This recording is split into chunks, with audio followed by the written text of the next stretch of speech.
Hi, this is Andy of Andy's Personal Development, and we are currently live in the breakout room. So, welcome, and we love being here for you with quality and value to inspire and to transform. Remember, we are on Apple, Spotify, Google, Amazon, and iTunes.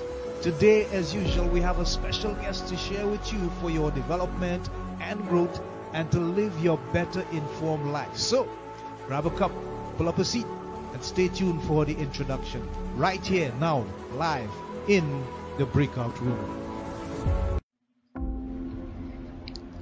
It's the place for health, happiness, and prosperity. Stay tuned. Hi, this is Andy Charles, your award-winning and internationally accredited life and development coach. And we are live in the breakout room on the podcast, Andy's Personal Development. So, the place for health, happiness, and prosperity now introduces to you our special guest.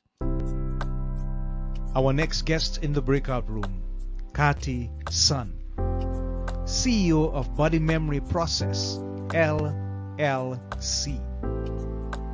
She's a life coach who specializes in the impact of childhood vows on the adult.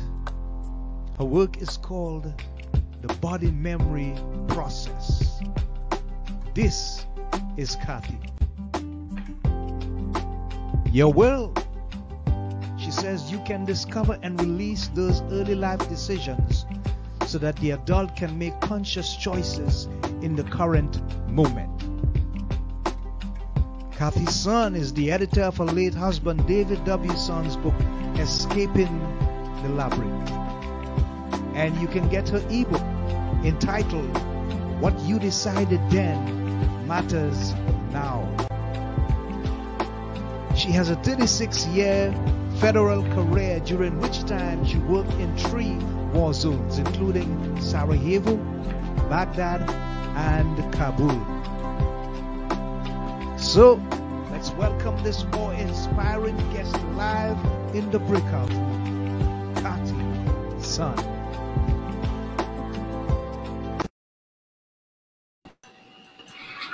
And welcome, we are live in the breakout room, and so is Kat Sohn. How are you doing today, my dear lady?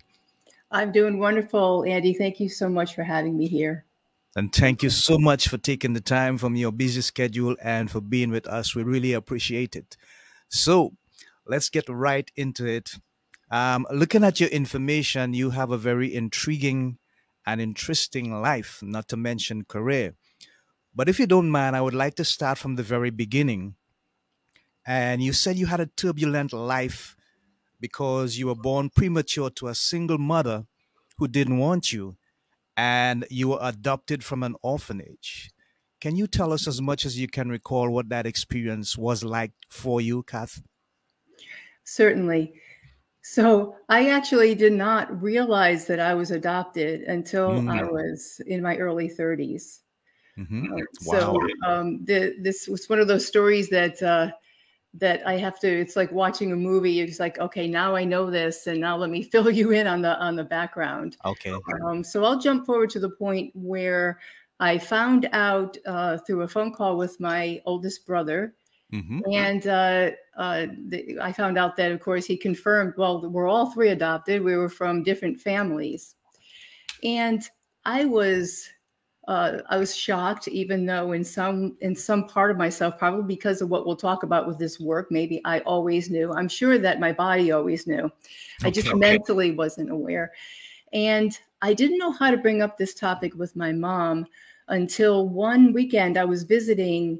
And again, about a year or more went by, and I just like, oh, when is the right time?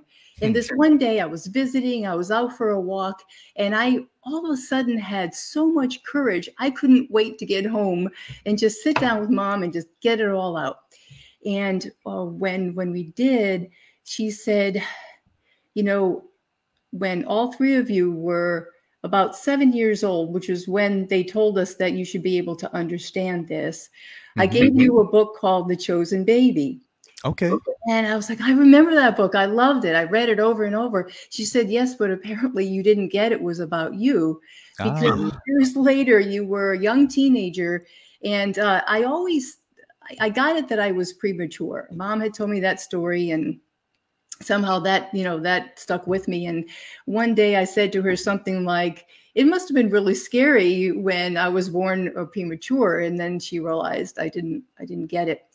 And she said, I went through you'll never know how many times I talked to your dad about when do we bring this up, because we realize she doesn't get it. Yes. And she said, we never knew when the time was going to be right. And I said, wow, I went through the same thing. I said, when I found out from my brother, I didn't know how to talk to you. And it was so healing, because we had this very similar experience. She did tell me that my birth mother was probably very young. It was a Catholic adoption, so she didn't know a whole lot. She didn't know that it was a very violent beginning. It was a birth, but it was actually, I was only about 6 months gestation. So when she tried to do a home abortion, I ended up being born, and I was in an incubator for a while. So I can tell a little story later on about how one of my own vows was related to being in an incubator for a while. I will say I look back on that. I don't know anything about my birth mom. I ultimately thank her, because I'm sure she was doing the best that she could. Right. And I did end up with a wonderful family. So that was all good. And I thank her, because I think I'm as resilient and strong as I am because of my beginnings in life. Wonderful. Thanks for sharing, Kat. That was quite emotional, and I love the way in which you iterated the importance of understanding where you came from and how the resilience in your life now makes a difference. Very interesting. How did you end up spending 36 years as a federal career? What did you decide to do when that opportunity came, and how was that experience like for you? It was amazing. I started out with 4 years in the Army. I had gone into college and was not very focused. So I went into pre-med. And I found that while I was, let's just say that because I started, I was trained in piano and voice when I started when I was about 12 with that. Okay. I was spending more time once I got to college in the fine arts building than I was in the library. Okay. So I was a little confused. I wasn't really sure. I thought I wanted to be a doctor. I loved the idea of being in the medical field. But again, that's not the way that confusion was playing out to the point where it was having an impact on my grades. Yeah. And so, then I went into nursing school. I thought, well, okay, instead of being a zoology major, I'll be a nursing major. That'll give me a job to do, and I can kind of figure out from there. The problem didn't, it just shifted. You know how that happens, right? Our problems just follow us. That's right. That's right. And so instead of being in the fine arts building, I was, playing piano in local clubs, because I was in a city where I was going to school. That wasn't working. So, I sort of, at that point, I think hit kind of bottom in my life. I was like, what am I going to do? I have all of these student loans. Well, my dad said, that I went into my parents' room and I was like, it was already late, and I said, what am I going to do? My dad said, let's talk over breakfast. So my dad worked for Electric Boat, part of General Dynamics up in Connecticut. And he worked with the Navy, and he said, I have an idea for you. So I think this will be a big way for you to focus, maybe gain some self-esteem because of the failures that you've had up until now. And I did end up going in the military. And it was going to be the Navy at first. Then we shifted to Army, because it was the Army that at that time was going to pay my student loans. Okay, I understand. So I could start with a clean slate. And my dad was so right. Those 4 years in the Army were instrumental in my really finding myself, getting that confidence. And it really set me up for what was a very successful career with the Defense Department. The job that I had just brought me to a lot of different locations, including the war zones. And it really enriched me. And it was during this time that I met my husband and learned about his work and started to apprentice with him. But it was kind of a part-time thing because I was still working full-time. Okay, great. So I'm interested.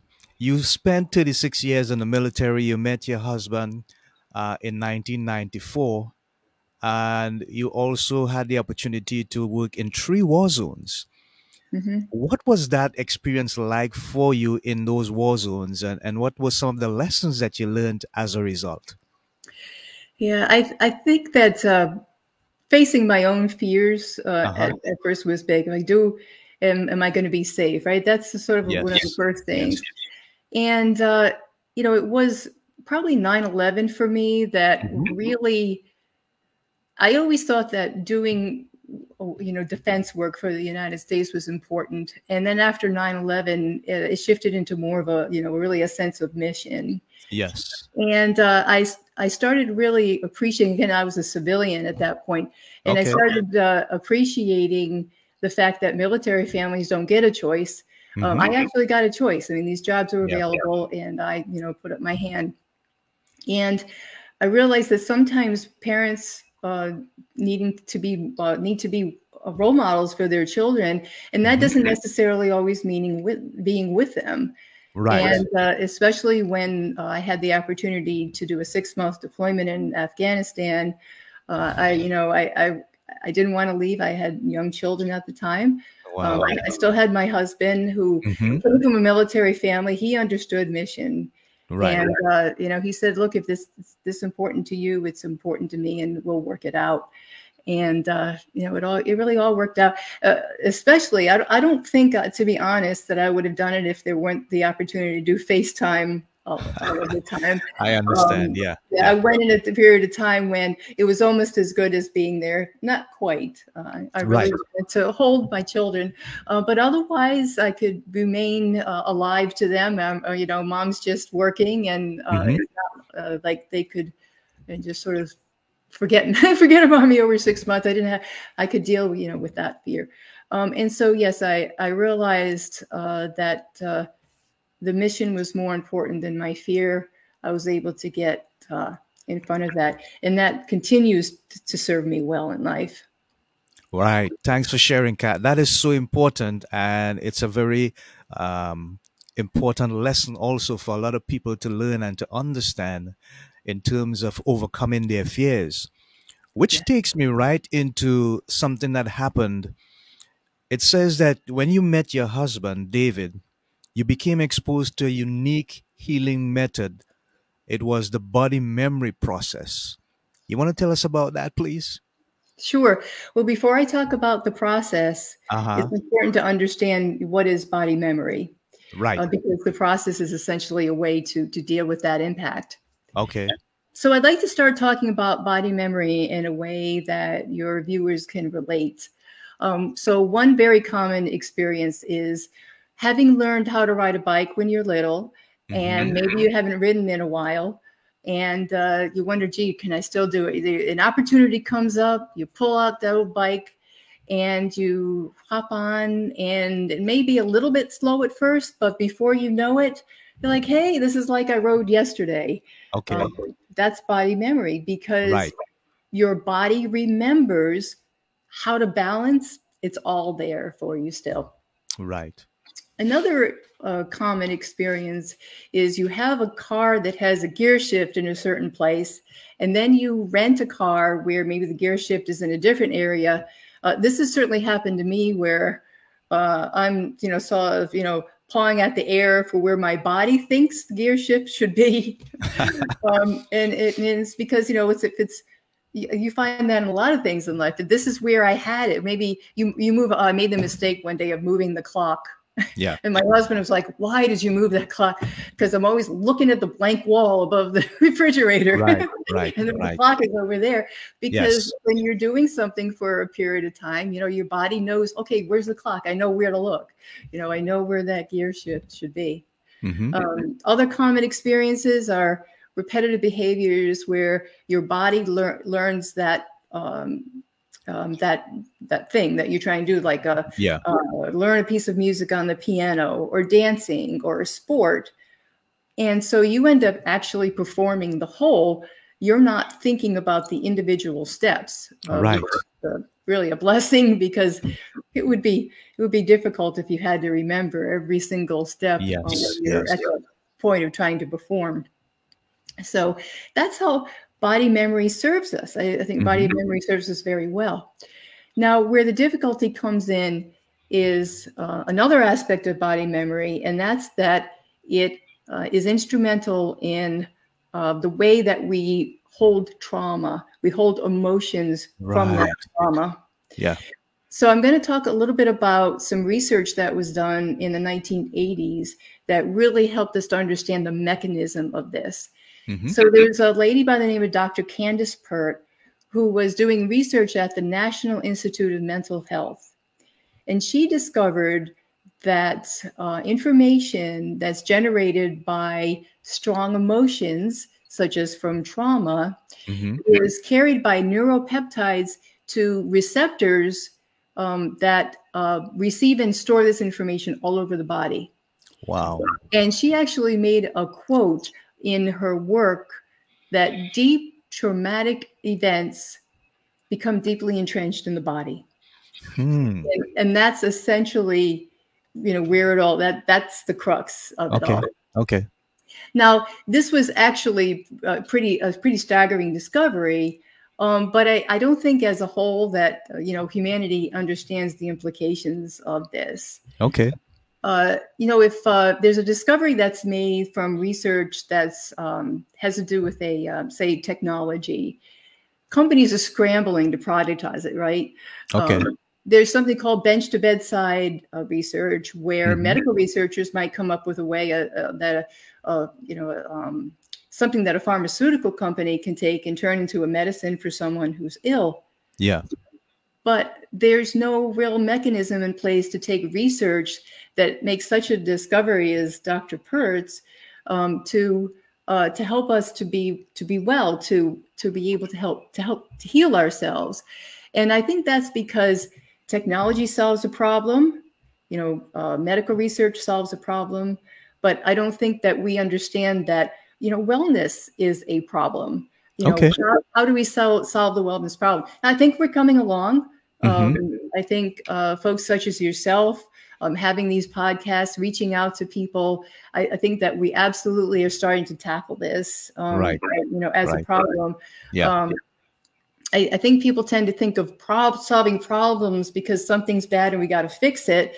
In this case, a lot of times, this work is about maybe nothing really seems to be wrong in our lives, but how can we evolve? How can we actually experience more of life? How can we better ourselves and move humanity along and that type of thing? So this was really one of the big aspects of the research that David pulled together. Now, I'd like to talk a little bit about David at this point. My late husband, David. You can go ahead. Go right ahead, Kat. I'd love to talk about him. Yes, please. When David was 14 years old, he was pronounced dead from double staph pneumonia. Wow. He was without respirations and without pulse. And he came back and he actually did have one of those near-death experiences that, Dr. Moody wrote about and that we hear a lot of people talk about. Yeah. And he came back again. He was only 14, but he said, I felt different and I felt like I was going to do something with my life that was going to be important. Okay. So over the years, as he was growing up, doctors would tell him, you're never going to really be well. Your lungs are scarred because of the illness, and you know, you're never going to be able to be really, you know, active and really be well. He didn't like this. And I think he set about to prove them wrong. Right. And so he kept, you know, they also were telling him, you may not live past this certain age. Well, he would live past that certain age and say, and so he actually got out of college. He started researching what all of the body of knowledge about wellness. Now, this was back in the, like around the human potential movement was started, I think, about in the 60s. He essentially sort of walked into the human potential movement. And this is where he learned, took trainings. And of course, he did a lot of book research. And he started pulling together major things, Dr. Candace Pert's work, what she was discovering about the physiological aspects, the fact that we create a reality from beliefs. That was another big part. So what is the wisdom through the ages? He even studied with, you know, Far Eastern masters. He traveled and actually did that. And he pulled together a lot from these different disciplines. He also pulled from the fact that babies are more conscious than we realize. So in the womb. And at birth, and we'll talk a little bit more about that when I talk about the body memory process. So all of this aspects of body memory, all of the things that came into play for him to create the body memory process is how this work came about. So I can talk about the body memory process now, which is essentially I could boil it down to discovering what were these decisions that we made out of the trauma. You know, how did all of that happen? So the process is how to deal with it. Now let's talk about vows. Yes. So David calls them vows, and there's other researchers who have referred to them a little differently, but the other terms mean something just a little bit different, and I'll explain one. Dr. Deepak Chopra, who I think a lot of folks are familiar with, talks about premature cognitive commitments. So this is a leap to conclusion before we have a lot of experience and knowledge about something. And there's a way to understand this is actually looking at the animal kingdom, where there's actually these sort of decisions that are made, but they're not sophisticated that we're talking about with people. Yes. So in India, they'll take a baby elephant and they will chain a baby elephant to a post. If they want to, you know, they've gone to the local where they're going to go shopping or something. I don't know. They've ridden their elephant.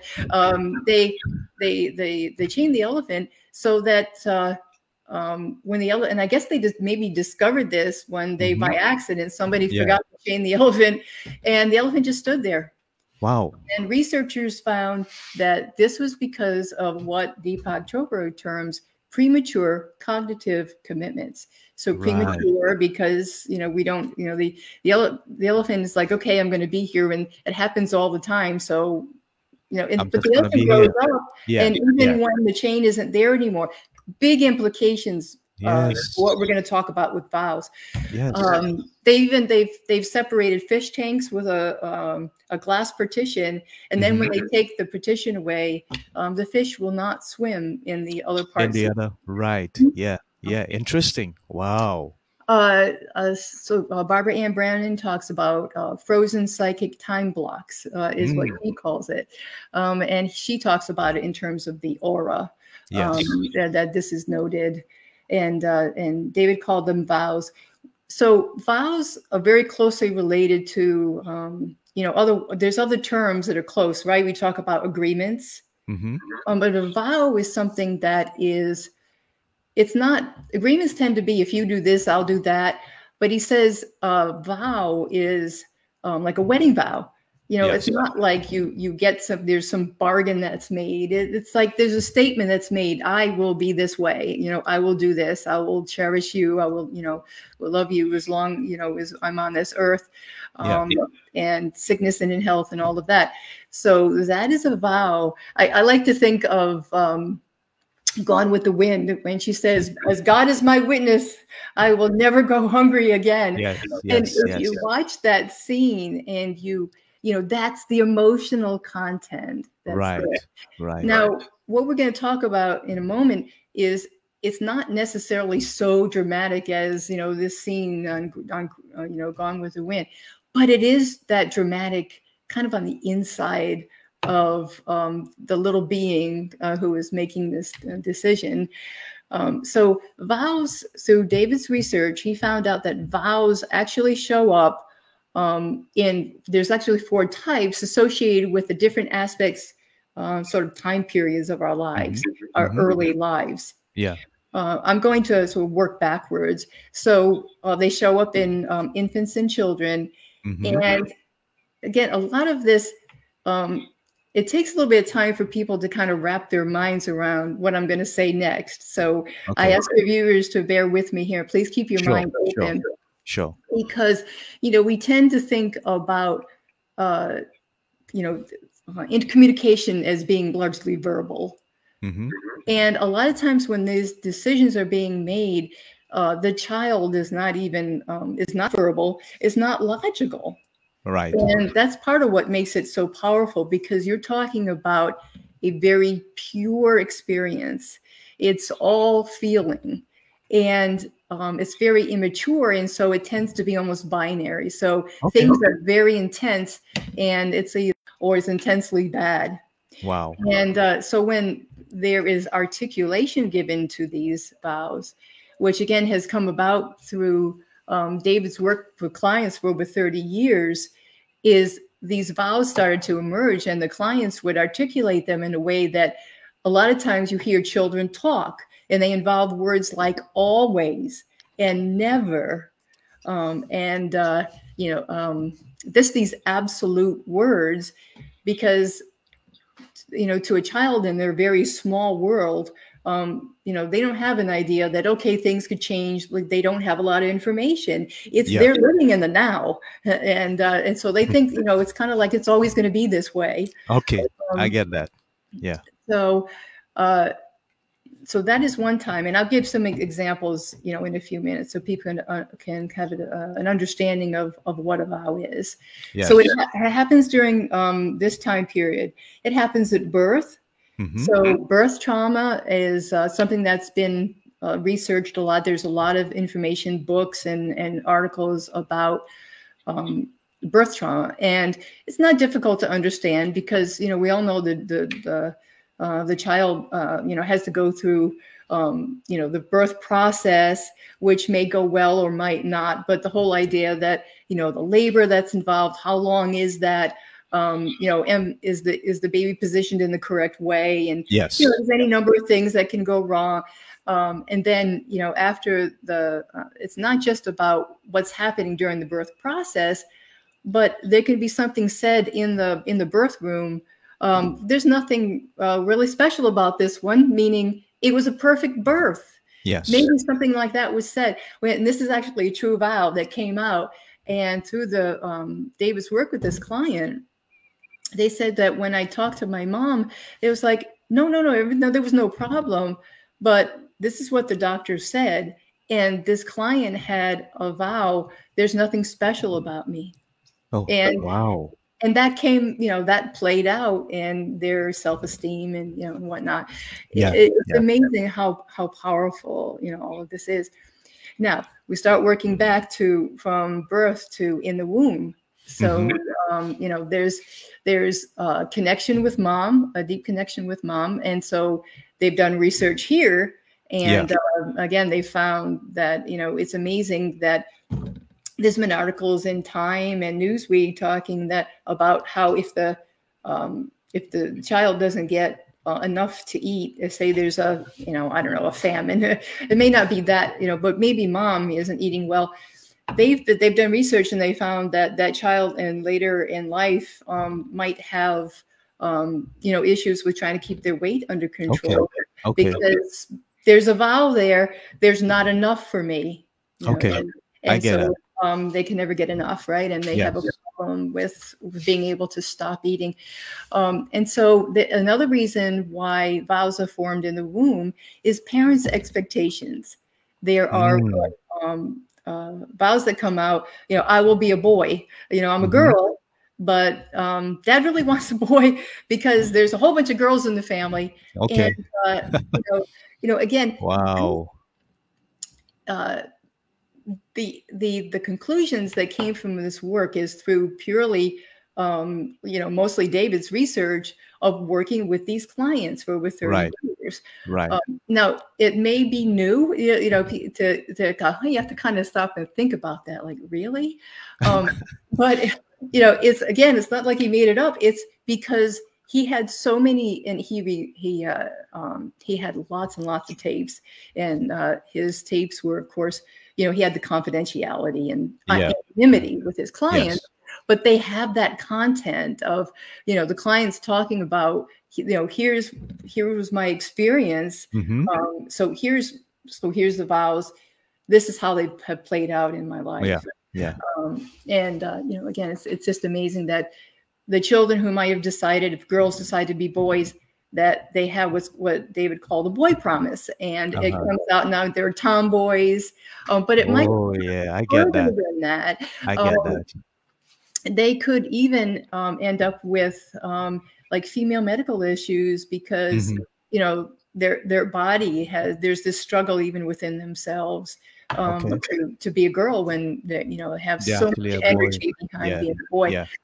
Now, here's one that will really surprise everyone. And that, again, this is through research and talking with clients, that David said there must be some connection even with conception. So there are vows that have come out. I am an accident is one of them, a big one. People have said, I wasn't planned, I wasn't wanted, and I found out that I was accident prone. And and this came out in research so many times. It's like, it's kind of hard to get there trying to think about it logically. But apparently on some type of energy level, the being who is coming in must already be connecting with the energy, from mom. When mom finds out she's pregnant, if she has that disappointment, there's an impact. I'm an accident. It's all my fault. So all of a sudden, it's a big upheaval for mom because she didn't plan me, and now her whole life is going to change. So those are two big ones from conception that I can recall offhand. And so the body memory process, all of this is based upon the idea that there is this trauma that can happen at these four major areas of very young life. And the child, who is, by the way, very egocentric. And so, we have to be right at that age. We have to be, because it's a survival thing. I'm sure that's why we're wired that way. We're very dependent upon these big people. We know that they're the ones who feed us and, take care of us. And so, if I'll give you an example now of so say I'm say 2 or 3 years old, and I'm sitting on dad's knee, and daddy's not around much, and so maybe he's very busy, maybe he travels for his work, and I'm with him this one day, and he says, you'll always be my good little girl. And somewhere inside of me, I'm like, got it. I will always be your good little girl, because I'm in this very emotional moment where I'm connecting with daddy. I really love his attention, and this is what he's told me. And Dr. Candace gets carried by those neuropeptides, and it's in there. Now it's in there. I will always be your good little girl. Okay, so who cares, right? I've got this vow. Well, it may not cause me any problems when I'm a little girl, but what about when I'm a grown woman and Uh-huh. I still have this vow. And now I'm interacting with my boss, who Yes. brings up, daddy issues, because maybe, he's just, powerful. Maybe he's not around much, whatever. Mm-hmm. It's going to get activated. And all of a Okay. sudden, I'm giggling or whatever, acting like a little girl. Yes. Yes. And maybe other people can even see it, and it, it nauseates them. Mm-hmm. But I don't even notice it, right? Yes. Because that vow is in place. Wow. And so the body memory process Mm-hmm. is a way to discover, what are these vows? And then there's a way to release, which I can get into in a few minutes. There have been almost 1,000 vows that have been discovered. And again, David, thankfully, was recording all of this. He was recording it on paper and with his work with clients. And we were able to capture, again, you mentioned earlier that I had edited his book. When I first met him, he had these big, long, 60-page computer files, just, full of information. And one day he said, I gotta figure out pulling all this apart. So tonight, don't worry about it. I said, I'm good at doing that. I'll help get into a book format. You just get all the information down. And so I started, pulling all of these vows out, and we were able to generate a list. And then we started to create ways that people can actually use this in the discovery process. And David had put together a body map. There's a way that, the front, the side, wherever pain or tension in our body shows up is a clue. Yeah. So that would be subjective information, and people can use this body map now. I have a multimedia course where people can use this body map, and they can, go to the section which talks about these are the different types of decisions that you've made. And it's because we have energy. Your listeners might be familiar with the chakra system of the body. We have these energy systems in the body, and that's key to the body map. And where these, so I'll give you a quick example from me. I would carry sort of in my left scapula area. I had it always was this big kind of pain right there. I can never really get it to relax, even with massage. And so I worked with my husband on this, and we uncovered that my adoptive mom was very protective, and a lot of times I think that the way that her love came across to me appeared to be kind of conditional. So, she made a lot of demands on me that I just way into my adult years. She was trying to kind of direct my life, Wow. And I think she just couldn't let go. I think, again, and I don't falter from it. I think it's, again, she adopted 3 children, and, she had her little girl, and I don't think she wanted to let her little girl go. But from the body map, I was able to, by using this map, I was able to discover, because it was on the left side, it's female issues, something going on with the female issues. Back is about how the world relates to me. Friend is how I relate to the world. But it was, I could decode this pain through the body map. And it was between my heart chakra and my communication chakra. So you think about that scapula area. I'm sorry, not scapula. What do you call it in the back? That's what the upper shoulder area. Yeah, the upper left shoulder. Yeah. Located between those 2 chakras. And the vow that came out of this work is, it had to do with how my mom expressed love to me. So, the vow was something like, well, mom loves me conditionally, or something like that. I don't remember now exactly the wording of that vow. But I worked with it and I released it. And I don't have that pain anymore. Thank so God. That's how powerful, the work Thank is. God. Yes. And this is what David always said, our pain is a message. Our bodies, we're not supposed to have pain. If pain is only a message that, something, you need to pay attention to something. Interesting. I thoroughly, personally believe that disease is only that final stage, that way before disease manifests and becomes full blown, so that we can actually see these multiple symptoms. Yeah. There's an imbalance in the body. Yes. And it's some, water, whatever it is, there's something that's unbalanced. If we teach ourselves to tune into these messages, we're going to be doing ourselves a great service. Not only will we be able to discover these decisions that we made, but by learning to just listen to our body, we'll be able to become very sensitive to if something isn't right, and we'll be able to take care of it before it becomes a disease, and we can keep ourselves really healthy that way. Wow. Fantastic. Fantastic. Kati, you have been giving us a clinic, and we're going to take a little break now and give you a chance to catch your breath a little bit, so to speak. But it has been so deep and so very informative and interesting. I've learned a lot, and I'm sure the folks that are listening have learned a lot as well. And this is what we're about, people, to teach you how to embrace life on all levels, to embrace health, happiness, and prosperity. So we're going to go on a quick commercial break, and we'll be right back with our special guest, Kat Sohn, in the breakout room. Stand by. FindRadioGuest.com, the place to click to find guests to interview for free.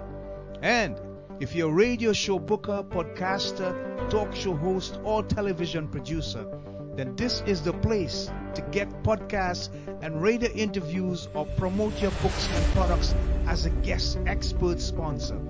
FindRadioGuest.com. Check it out.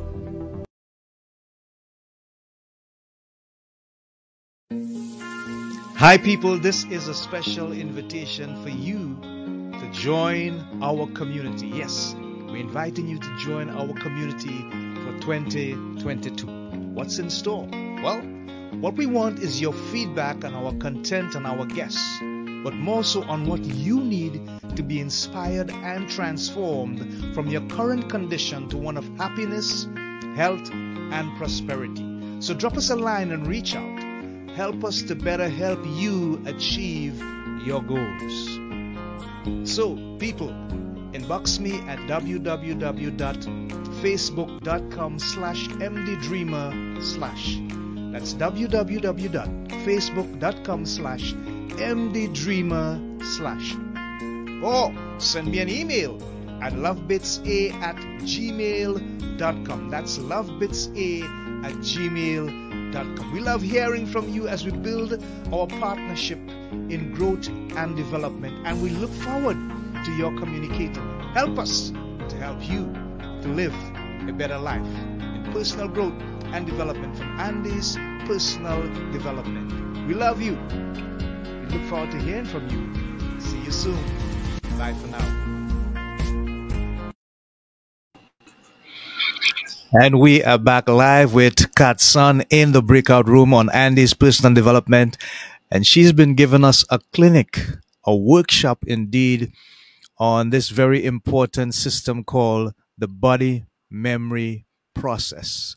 So, Kati, tell us a bit about Escaping the Labyrinth and your work, as you had indicated before, as the editor of this special book that was made possible by David.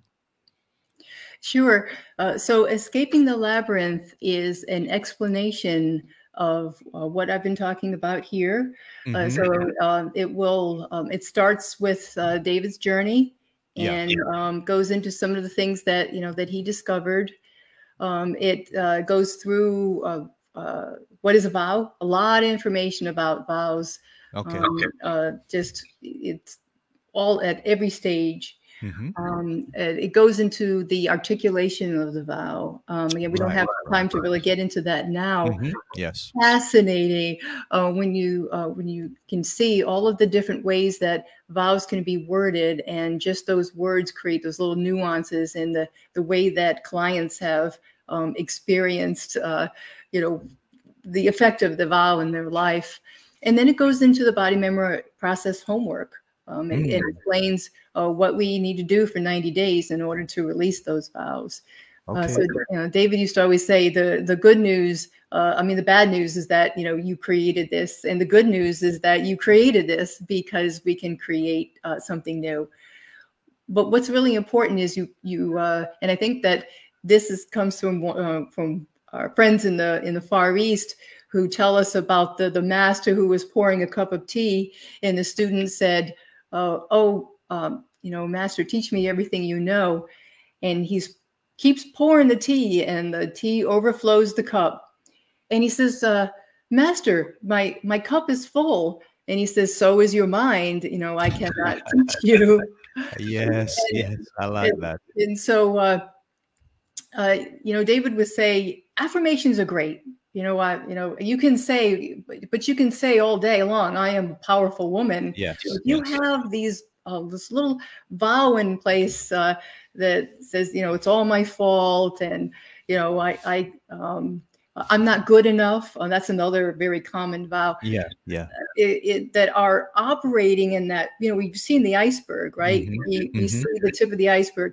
If all of these vows are just swirling around, to use sort of a visual, in this submerged part of that iceberg, then you can say these affirmations. But ultimately, we all know how powerful it is. We have all the best intentions in the world, and we're going to change our behavior. And then before we know it, we're back to doing what we always did. Yeah, and wondering why. Yes. And so the body memory process is about emptying the cup on the physical level. So there's a part of the process for the physical level, for the spiritual level, and the mental level. Wow. The book will describe. I think one of the most exciting things about escaping the labyrinth is that there are appendices in the back. And there's just a lot. It's just packed full of information. So there are those vow tables back there. And I'll talk a moment about the multimedia course that's available that is a lot easier to work with than these vow tables. But that was the first way that this information was collated and presented, was in these appendix in the back of this book. Okay. There's also back there client case studies. So there's 25 case studies. And they're, again, in the interest of space, we've had to sort of code them and put them in a table form, which is like, here was the vow. This was, what type of vow it was, sort of how it was created, what was the experience of the client, and then what was the impact on the client's life from doing the body memory process. And there's 25 of those in there. There's a section that builds upon Louise Hay's work. Everyone might be familiar with her How to Heal Your Life. And Louise Hay very much understood that if we have any type of a disease, it's something that's going on that we pay attention to, right? So there was a lot of information that she had, that she and David were friends, and she gave him permission to be able to, take her work and then and state it in the back of the book, and then see and show how the body memory process adds to her work. Wow, fantastic. On that note, we're going to bring this very interesting, intriguing, and informative episode to an end, maybe to continue at another time in the future, because it's so deep and fascinating. Very interesting stuff. And I saw her face light up, Kat, that is, when she spoke about the different aspects of the book and called Escaping the Labyrinth. Okay, so Kat, what I'm going to do is give you about 30 seconds to share with our listeners how they can make contact with you and get in touch with the process. If they need the information, if they need the value of what you have to do or share with them, your social handles and so on. So I'm going to be out of the shadow of you for a minute as you give them that information. So go ahead. Sure. So you can reach me several ways. One is going to my website, bodymemoryprocess.com. There's a lot of information. You'll see some things I've been talking about today. You can go to, first of all, you can download a free ebook called What You Decided Then Matters Now. And you can go to the bookstore and you can order a copy of Escaping the Labyrinth. Right now, you would be able to do that by contacting me so that I can send you the book. You can also order, there's a link there to Amazon Kindle. We had republished Escaping the Labyrinth as Your Childhood Vows and Now, which is a revised version of the book. Just nothing really substantive, but a more updated copy so that it could also be available electronically. You'll also see in the bookstore area of the website that you can click on, there's a link there you can click. It goes to heal.me/BMP, which is where you can sign up for coaching with me. You can access the multimedia course entitled Discover Your Childhood Vows, Change Your Life. And you have the option to either do that course completely on your own, or you could have a discussion with me, do the course, and then have some coaching at the point where you believe you have your set of vows. And then you can have more coaching later on if needed. So those are the ways to reach me. And you can also reach me at info@bodymemoryprocess.com. I'm also on Facebook and on all the social media sites. And my website has those links. Okay. Thank you so much for sharing, Kat. And thank you so much for taking the time to be with us and to give us these wonderful pockets of information. And interestingly, the body memory process, how much is it available to all those who need that information? I'm going to check into it myself. So, people, until next time, this is Andy of Andy's Personal Development in the breakout room with Kat Sohn saying so long, Godspeed, Shalom, Namaste. Remember the three watchwords: health, happiness, and prosperity. Keep them at the top of your purpose in life. Until next time, stay safe and keep love at the front of your life. Bye for now.